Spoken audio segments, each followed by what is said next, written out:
अस्सलाम वालेकुम viewers, PSL season 7 के साथ मैं हूं आपका होस्ट आमिर खान। और पीएसएल टाकरा शो में आज हम जिस टाकरे की बात करने जा रहे हैं, आज दो इंपॉर्टेंट टाकरेस हो रहे हैं।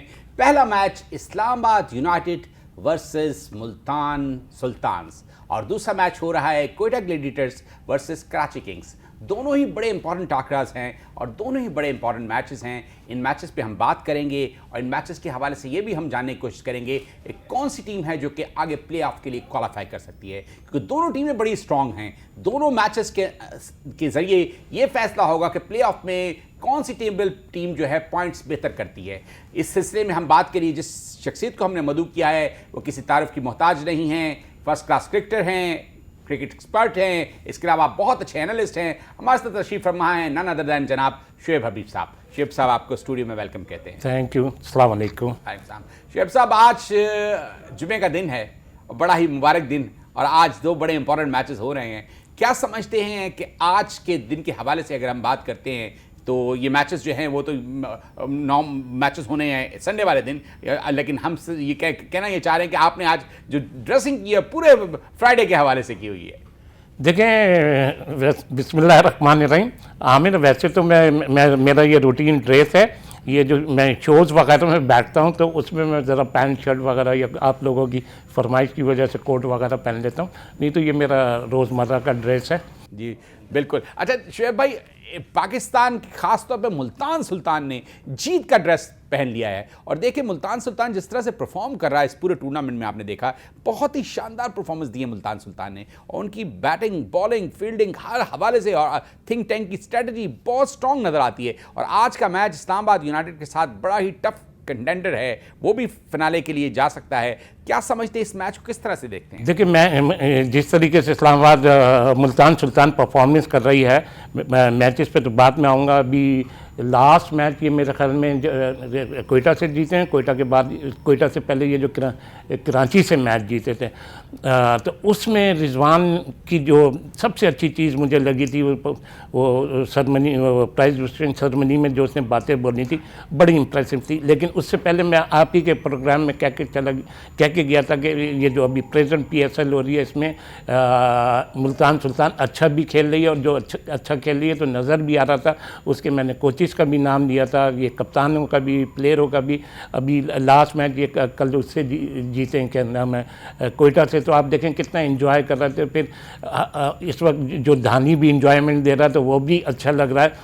हाँ, तो अब मैं आ जाता हूँ रिजवान की बात में। रिजवान देखें, वो उससे मैच जीता कराची किंग्स से, कराची किंग्स से मैच खेला, जीतने के बावजूद, हालांकि उस मैच में पहली विकेट की पार्टनरशिप 100 समथिंग की भी गई थी, लेकिन उससे वो मुतमईन नहीं हुआ। उसने अपने आप को ही ब्लेम दिया कि हमें जिस तरीके से खेलना चाहिए था, जिस तरीके से हमें चेस करना चाहिए था, जिस रन से हम उस हिसाब से नहीं खेले, और हमारा हक नहीं बनता था ये मैच जीतने। हालांकि 170 ऑड रन किए उन्होंने, शान मसूद ने, और उन्होंने बहुत अच्छा खेला, लेकिन आखिर में खुशदिल शाह ने क्या बैटिंग की जनाब। तो मैं अभी उसी तरह, लेकिन आप ये देखें ना, टीम उस पर वो मुतमईन नहीं थे, वो बल्कि क्या कह रहे थे कि हम ये मैच जीतने का डिजर्विंग नहीं करते थे। फिर उसके बाद आप देखें अभी ये लास्ट मैच में उसके सामने आए, कोयटा के आउट क्लास कर दिया था उस मैच में। मेरे ख्याल में 240 समथिंग रन करे।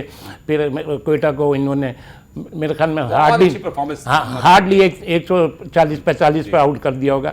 तो मेरा कहने का मकसद ये है कि जब गेम प्लान वगैरह होता है, टीम स्पिरिट होती है, कप्तान लीड करता है, छोटी मोटी चीज़ें देखता है, उसको पॉइंट आउट करता है, तो उससे रिजल्ट बेटर आते हैं। तो मुल्तान सुल्तान तो मैं कहता हूँ एक कंप्लीट टीम बनी हुई है, एक रिदम में है। अगर कोई उसको हरा दे तो मेरे को नहीं लगता। अब देखिए, सिर्फ एक मैच पूरे टूर्नामेंट में हारा है अब तक मुल्तान सुल्तान। अब इस्लामाबाद यूनाइटेड की साइड भी बड़ी स्ट्रांग है। शादाब तो अभी इंजर्ड थे, लास्ट मैच नहीं खेल पाए थे, लेकिन शादाब खान दोबारा वापस आएंगे। मुझे लगता है कि शादाब के वापस आने के बाद, आसिफ अली ने कैप्टनसी की थी, शादाब के आने के बाद टीम और मजबूत हो जाएगी। अच्छा, मुल्तान सुल्तान की बात आती है, जहाँ देखें अब मुल्तान सुल्तान ने भी लास्ट मैच खेला अगेंस्ट पेशावर ज़ल्मी। अच्छा, मुल्तान सुल्तान देखें, यहाँ चीज़ प्लान नज़र आना चाहिए था। मुझे नहीं पता, हो सकता है कि जाहिद महमूद बबल्स में है, रिजर्व में है या नहीं है? नहीं, रिजर्व में है। हाँ, रिजर्व में। अब जैसे इन्होंने मुल्तान सुल्तान ने 5 प्लेयर अपने चेंज करे थे, और जब शादाब खुद नहीं खेल रहा तो इन्हें चाहिए था रिप्लेस करते उससे जाहिद में इस्लामाबाद यूनाइटेड ने। तो शादाब जब खुद नहीं खेल रहा था तो जाहिद महमूद है, जाहिद महमूद को इन्हें पिक करना चाहिए था। अभी जैसे मुल्तान है, मुल्तान ने लास्ट मैच में इरफान को भी पिक करा, अब लेट पिक करा, फास्ट बॉलर है वो, फास्ट बॉलर वहाँ अगर ये जाहिद महमूद को पिक करते तो अच्छी वो नज़र आती। और जहाँ तक इस्लामाबाद की टीम है, अगर इस्लामाबाद की पूरी टीम खेलती है तो टीम में तो ये 2 ही आउट क्लास खेल रही हैं। लाहौर कलंदर भी बहुत अच्छा परफॉर्म कर रहा है। मैं आउट क्लास की बात कर रहा हूँ, ये दोनों आउट क्लास खेल रही हैं, दोनों कंप्लीट हैं। लाहौर कलंदर जैसे लाहौर कलंदर है, लाहौर कलंदर को एडवांटेज है फ़कर का। फ़कर जब खड़ा होता है तो लाहौर कलंदर स्ट्रॉन्ग नज़र आती है।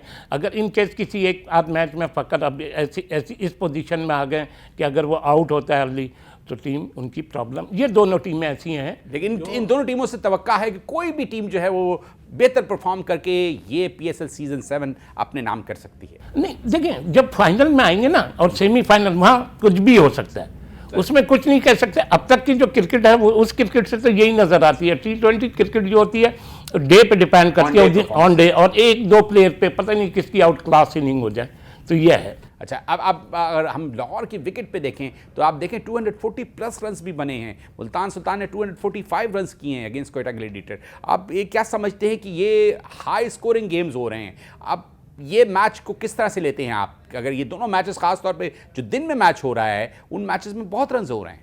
अच्छा, अब अभी मैं मैच पे बात करूँ या पिच पे? पिच पे देखें, अब ये जो पिचेस हैं, पिचेस तो कराची से अच्छी खेली है लाहौर की पिच में ये चीज़ मुझे नज़र आई। पेसर को भी फेवर कर रही थी, स्पिनर्स को भी फेवर कर रही थी, अच्छा बैट्समैन को भी फेवर कर रही थी। ऊंचे भी शॉट लग रहे हैं, नीचे भी शॉट लग रहे हैं। अच्छा, अब ये जैसे कोयटा वगैरह, मैं आपके प्रोग्रामों में कह के गया हूँ, कोयटा की भी बॉलिंग इतनी आउट क्लास अच्छी नहीं है। मुल्तान सॉरी आपकी क्या नाम है, पिशावर ज़ल्मी की भी बॉलिंग इतनी ख़ास नहीं है। तो और ये तो मॉरली गिर गए, कोयटा तो मॉरली गिर गई। कोयटा की जो अपनी ओरिजिनल बॉलिंग थी वो तो ऑलमोस्ट अनफिट हो गई।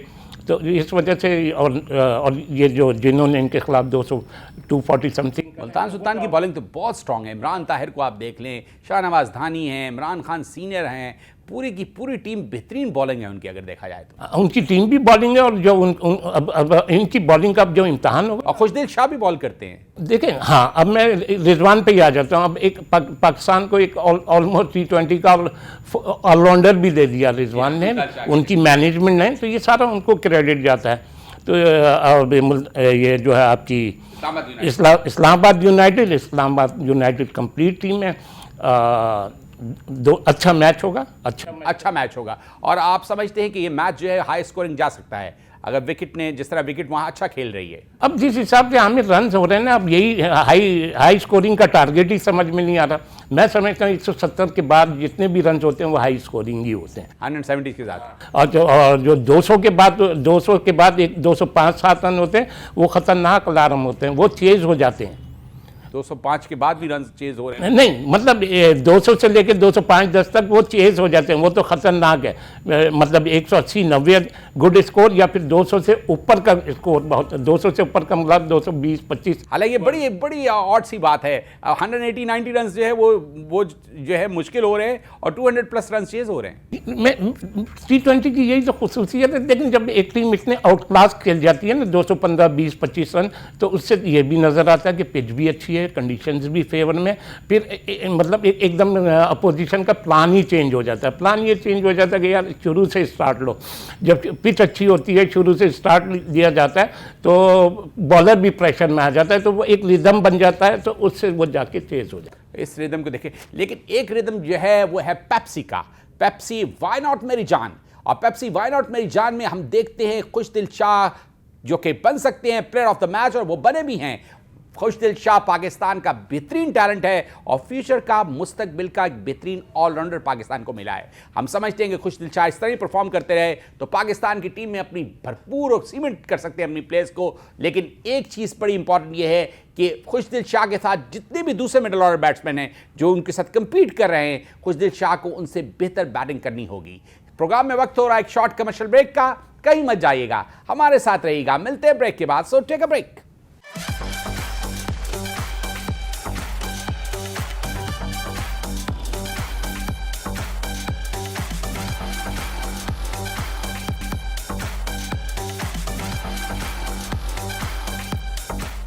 Welcome back. पीएसएल सीजन 7 और पीएसएल सीजन 7 में हमारे इस वक्त बात हो रही है एनालिस्ट जनाब शुएब हबीब साहब के साथ, और हम बात कर रहे हैं दो इंपॉर्टेंट टाकरास की।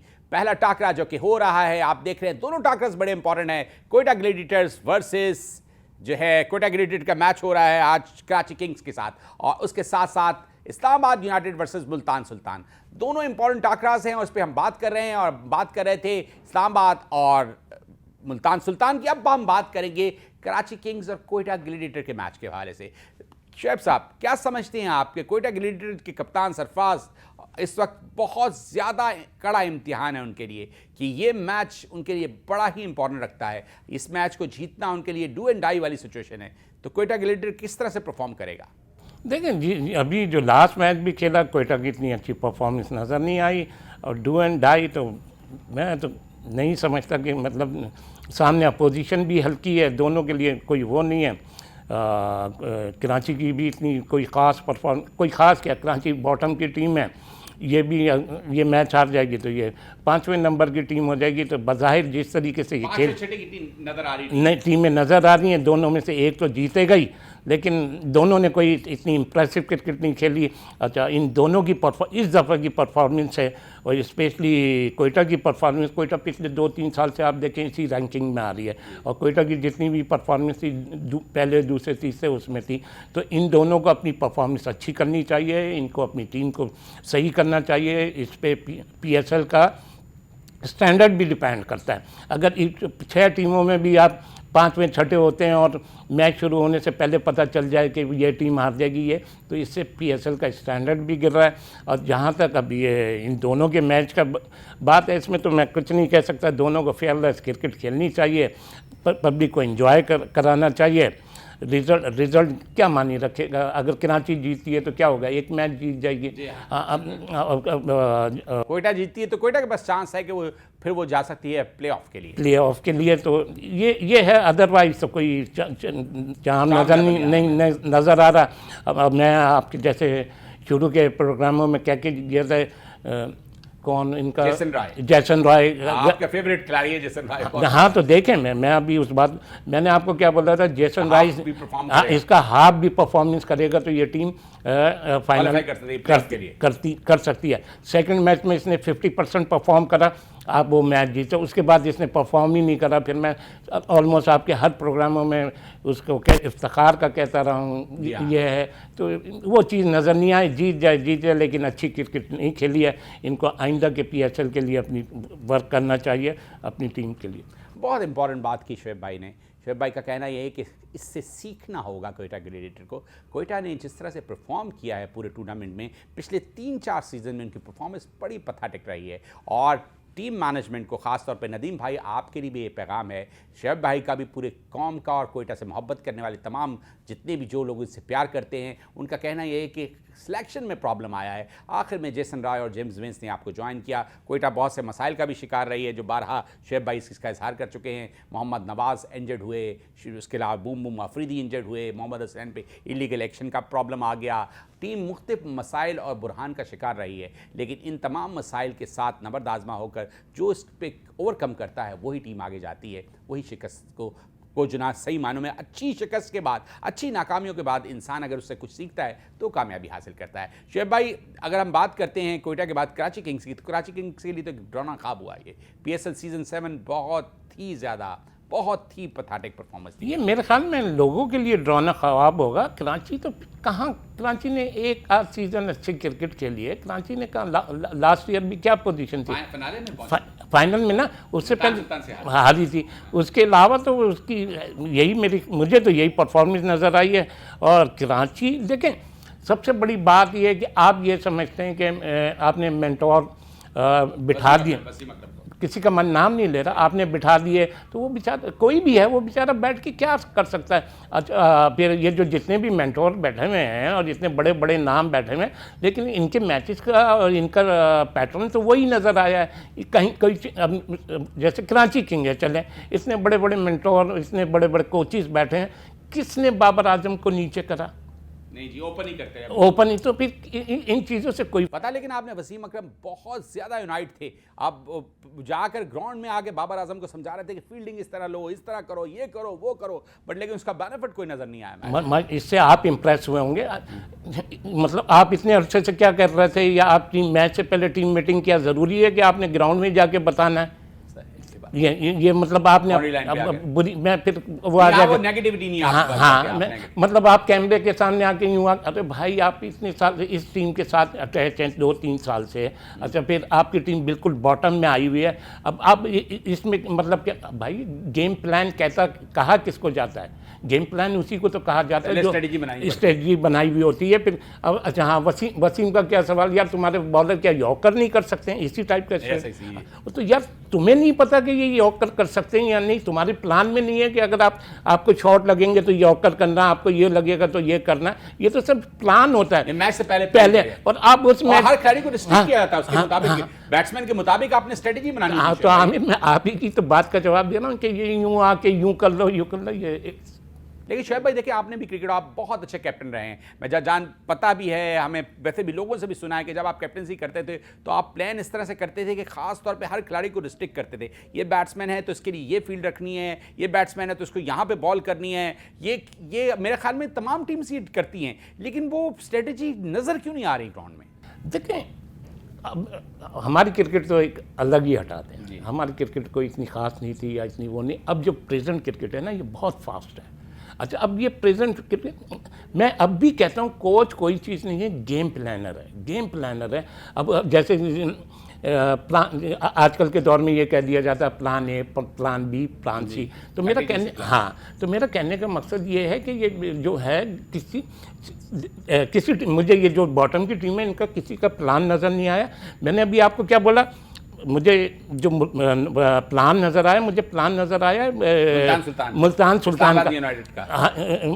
सुल्तान का तो ओपनली नज़र आया ना। उसके कप्तान ने आके मतलब कैमरे के सामने बोला कि हम मैच तो जीत गए लेकिन हम इतना अच्छा नहीं खेले, अपनी परफॉर्मेंस को खुद एक्सेप्ट करा। तो देखें उसने वो चीज़ एक्सेप्ट करी, उस पर इनकी मैनेजमेंट ने, इन लोगों ने काम करा। उसका रिप्लाई किधर आया कि नेक्स्ट मैच में आए 245 रन कर दिए। तो अब ये कि अब मैं हमारे एक और भी लेजेंड थे, वो जब वो पाकिस्तान टीम के कोच थे, अच्छा नहीं लगता। ये क्या चीज़ है, ये कोई चीज़ नहीं होती। हम तब समझ गए होंगे। हाँ, और दूसरी चीज़ ये देखें, जब प्लेयर ग्राउंड में होता है ना, उससे बड़ा कोच कोई नहीं होता, उससे बड़ा। और स्पेशली जब बैट्समैन ग्राउंड में होता है ना, तो आप वो देखें कितनों को झेल रहा होता है, तो उनसे बड़ा कोई कोच नहीं होता और कोई जान के आउट नहीं होता। हर एक की अपनी थिंकिंग होती है। क्या होता है कि आपको उठाना होता है बस। बहुत अच्छी बात की शोएब भाई ने। मैंने खुद क्रिकेट में खेली भी क्रिकेट और देखी भी, और बहुत सारे अच्छे क्रिकेटर्स के साथ वो रिलेशन भी रहा है। क्रिकेट में बहुत से लोग बाहर बैठ के ग्राउंड के बहुत बड़ी बड़ी बातें कर रहे होते हैं, बड़ा जोर लग रहा होता है उनका, लेकिन जब ग्राउंड पे आप जाते हैं तो बिल्कुल स्ट्रेटजी डिफरेंट होती है, सिचुएशन डिफरेंट होती है, विकेट डिफरेंट होती है, बॉलर की बॉल अलग स्विंग हो रही होती है, स्पिन बॉल अलग हो रही होती है, उसको उसके मुताबिक खेलना बहुत मुश्किल होता है। इसलिए बाहर से कहना बहुत आसान है, मैदान में उतर के खेलना बहुत मुश्किल। लोग अमूमन कहते हैं खुद मैदान में उतरो तो पता चलेगा तुम्हारी कितनी सलाहियत है, और ये बात सच है शोएब भाई, इसमें कोई दो राय नहीं है। बिल्कुल ऐसा ही है, बिल्कुल। मैं आपको यही तो कह रहा हूँ, जब एक प्लेयर अंदर होता है और एक बॉलर को चौका छक्का लग रहा होता है तो वो उसको पता होता है। तो हम तो इतने मज़े से कह देते हैं कि, और फिर आजकल की ये जैसे T20 क्रिकेट है और ये आपकी पिचेस हैं, इसमें तो बॉल बचाना बहुत मुश्किल होता है। अब एक चीज़ है, अभी हम मॉडर्न क्रिकेट है और जिसकी वजह से लोग अपने आप को भी हाईलाइट कर जाते हैं, भाई डेथ ओवर में हमेशा विकेट नहीं चाहिए होती है। अब मिसाल के तौर पे हमारा ये हारिस रऊफ़ है जी, आप क्या कहते हैं, डेथ ओवर का बॉलर है, और अगर एक टीम 120 पे आउट हो रही है, आपके पास 3 ओवर हैं, 2 ओवर हैं और उसके 9 आउट हुए हैं, तो आप विकेट लेने क्यों जा रहे हो? वो 3 ओवर में 5 रन दे दो, सही रन्स गेट रन तो इसको कहते Restrict करो हैं, runs। हाँ इसको कहते हैं गेम प्लान। अब क्या है कि जो भी डेथ, अब सोहेल तनवीर का क्या हो रहा है, मैं आपके लास्ट प्रोग्राम में भी कह के गया था कि अब कटिंग ने जो चक्के लगा, हाँ मैं क्या कह के गया था कि अब उसकी वो एनर्जी नहीं है। अब आप उसको अगर फास्ट बॉलर का तो वैसे भी बॉडी 3-4 ओवर के बाद गर्म होती है, अगर आपने कराना है तो उसे शुरू ही स्टेज पे करा लें। अब वो एनर्जी नहीं है, वो नहीं है, उसकी वो परफॉर्मेंस नहीं है। अब क्या डेथ ओवर में, ओ भाई डेथ ओवर में जरूरी थोड़ी है विकेट चाहिए यार। लेकिन मैं शोएब भाई देखा डेथ ओवर में जो अच्छी टीम्स हैं उनके बॉलर्स जो स्लो वन करते हैं और वो ऑड बॉल्स करते हैं, बाउंसर करते हैं, स्लो बाउंसर करते हैं, तो इस तरह से जो ना वो रन्स को रिस्ट्रिक्ट करने की कोशिश करते हैं, विकेट की तरफ नहीं जाते हैं। बिल्कुल, मेरा यही कहने का मकसद है। अब हारिस रऊफ वगैरह बहुत अच्छे बॉलर हैं, लेकिन हर वक्त विकेट नहीं चाहिए, हर वक्त विकेट नहीं चाहिए। अब एक टीम 180 पे बैटिंग कर रही है, 3 ओवर बाकी हैं, अब वहाँ विकेट लेके क्या करेंगे, और उसके 4 आउट हुए हैं। लेकिन यहां पर जनाब एक चीज आउट कर रही है, वो है पेप्सी व्हाई नॉट मेरी जान। और पेप्सी व्हाई नॉट मेरी जान में हम देखते हैं प्लेयर ऑफ द मैच की कुछ छलकियां। चेस जो है उनकी तरफ से खेला, बड़ा अच्छा खेला उन्होंने बड़ी अच्छी टीम स्टैब्लिश कर ली थी, बड़े अच्छे बॉलर्स, फास्ट बॉलर उन्होंने बना लिए और बहुत ही अच्छी बैटिंग लाइनअप हो गई थी उनकी। और उसके बाद इंग्लैंड की टीम ने बेहतरीन परफॉर्म किया, एशिया सीरीज भी जीती और एंडी फ्लावर एक बड़े अच्छे कोच की सूरत में नजर आए। एंडी फ्लावर जो है जब से उन्होंने मुल्तान सुल्तान की कोचिंग संभाली है, अभी 3-4 सीजन हुए मुल्तान सुल्तान को आए हुए, लेकिन मुल्तान सुल्तान की परफॉर्मेंस अक्सर बदल गई है जनाब। और अब बात करते हैं हम थोड़ा सा इस्लामाबाद यूनाइटेड की कोचिंग के हवाले से। मिसबाह हक बड़े डिफेंसिव किस्म के कोच हैं। नहीं, किस हिसाब से, एक मिनट, के बारे में कहा जाता है कि वो जो ना एग्रेसिव क्रिकेट देखिए, दुनिया में जितनी शक्लें उतनी अकलें हैं। आपके बारे में, आपके बारे में दूसरे की कोई और राय होगी, उसके बारे में कोई और राय होगी, मेरे बारे में सबकी।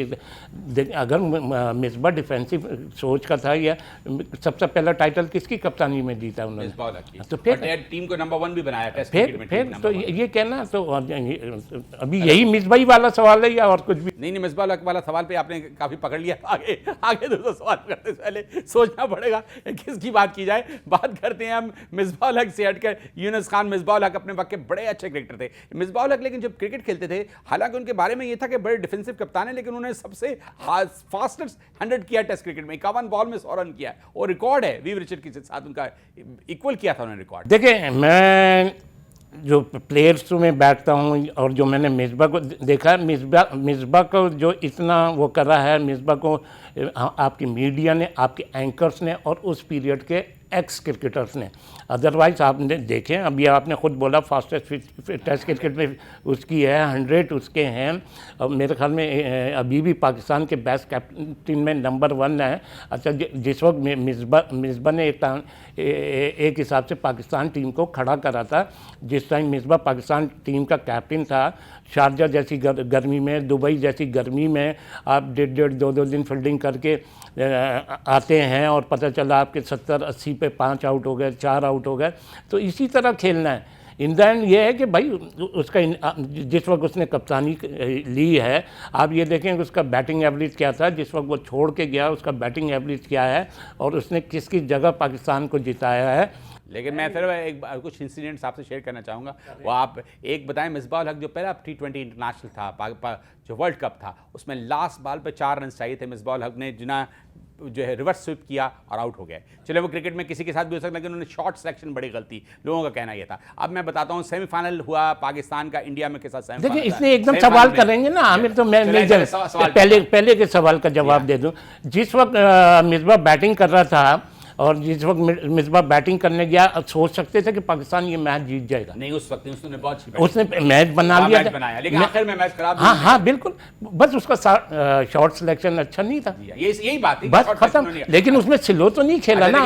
सेमीफाइनल में पाकिस्तान जब इंडिया से खेला है, आपको याद होगा, जब शाहिद अफरीदी और ये दोनों खेल रहे थे और पाकिस्तान को सिर्फ 6 या 7 रन की जरूरत थी, टारगेट ये था, इन्होंने वो स्कोर 10 से 11 रन तक एवरेज ले गए। इतना स्लो खेले और ये कह रहे थे मैं आखिरी ओवर में जाके हिट करूंगा, लेकिन वो आखिरी ओवर में जब हिट का टाइम हो गया तो आउट हो गए। ठीक है, आपने सवाल कर लिया ना, बस इसको एक छोटा सा जवाब देके ये सवाल करिएगा ही नहीं। कहा जाता है ना, इतने उस वक्त कोच तो कौन था, कोचेस बैठे हुए थे, ये सब कुछ बैठे थे, पाकिस्तान के दूसरे कप्तान थे, इंस्ट्रक्शंस क्यों नहीं गई?